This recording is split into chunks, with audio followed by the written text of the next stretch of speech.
Hello everyone, my name is Patricia Meredith and I am the author of the Spokane Clock Tower Mysteries. Today I want to share a very special reading with you from Cupboards All Bared, Book 2, available in all formats, so no matter how you prefer to read your book, it is available to you, including through your local library. Butcher Baker Candlestick Taker is the first in the series, so I highly recommend that you read that book first before diving into Cupboards All Bared. So let's dive in and I'll share with you a reading from Cupboards All Bared, Book 2 in the Spokane Clock Tower Mysteries.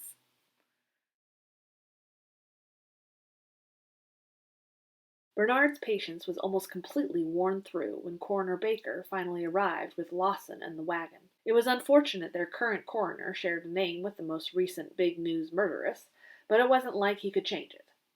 The little man made his way boldly down the steep path, his black bag in one hand and the other stretched out for balance.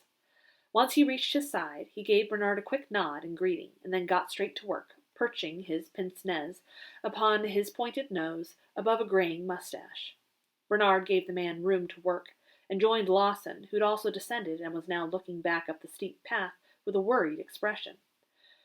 "Guess I'll have to haul the body up to the street, Detective Carew. No way to get the wagon down here safely, I think." His deep voice had a resonance that seemed to reach inside Bernard's chest.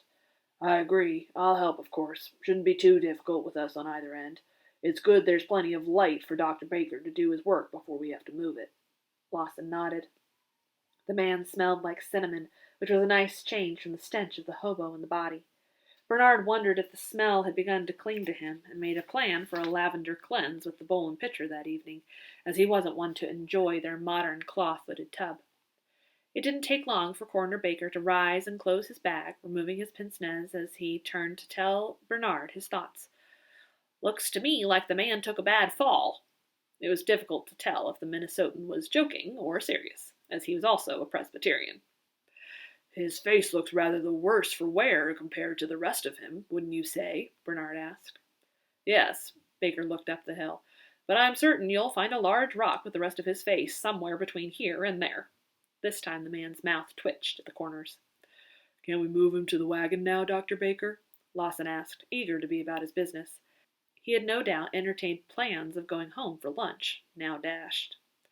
Baker nodded. "I'll do an autopsy this evening and let you know if anything turns up, but I think you landed a simple one this time, Detective."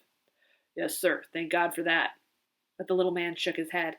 "It's the simple ones you have to watch out for. There's always more to them than first appears. Often the difficulty lies within their simplicity."